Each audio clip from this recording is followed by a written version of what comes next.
Jangan ingin menempatkan agama sebatas budaya misalnya. Masya Allah.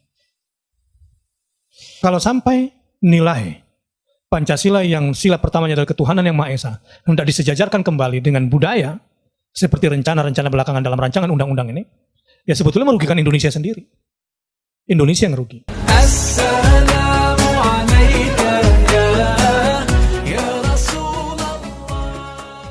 Siapa saja yang bersama agama Allah, bersama Al-Quran, bersama Sunnah, pasti menang dan menjadi pemenang.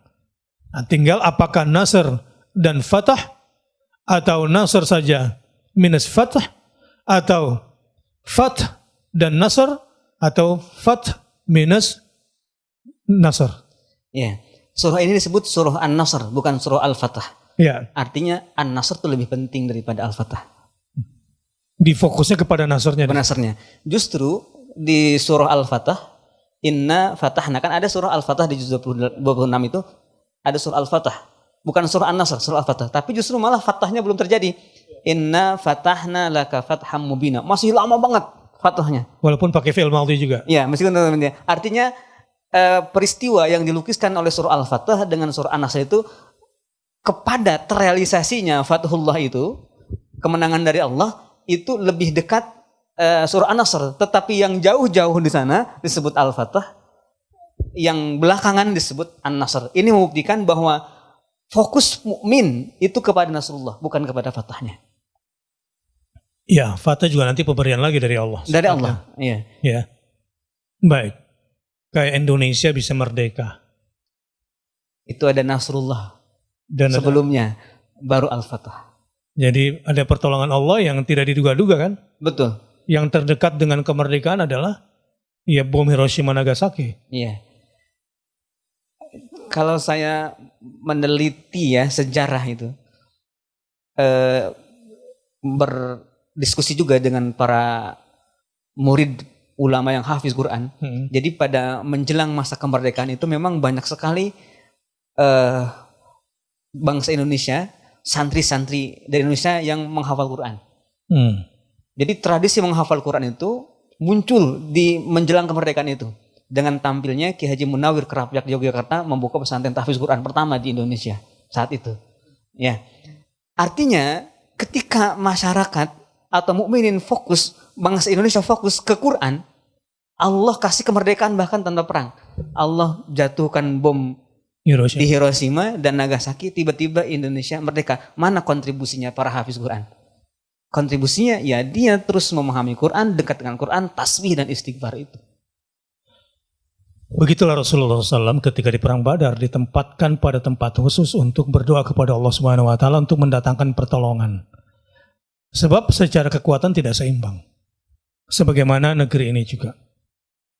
Indonesia mau menang lawan siapa misalnya dari proksi-proksi besar di dunia ini. Kesalahan terbesar bangsa ini adalah apalagi belakangan ingin menempatkan agama sebatas budaya misalnya. Masya Allah. Kalau sampai nilai Pancasila yang sila pertamanya adalah ketuhanan yang Maha Esa hendak disejajarkan kembali dengan budaya seperti rencana-rencana belakangan dalam rancangan undang-undang ini, ya sebetulnya merugikan Indonesia sendiri. Indonesia yang rugi. Dan mundur. Bahwa demokrasi yang sudah dibangun Indonesia selama ini dengan berbekal Pancasila sudah bagus, tetapi ada orang-orang yang memang barangkali salah faham terhadap Islam atau memang tidak menghendaki Nasrullah itu turun akibat ketidakfahaman dia bahwa Indonesia ini merdeka, nasrun minallah wa fathun qarib. Antara pertolongan dengan penguasaan wilayah itu dekat sekali. Dan ini adalah jasa-jasa orang-orang yang memang digambarkan di dalam Al-Quran ini. Karenanya, pada malam hari ini, mari kita tempatkan ayat ini sebagai dasar ideologi kita dalam membangun bangsa ke depan, dalam membangun Indonesia ke depan.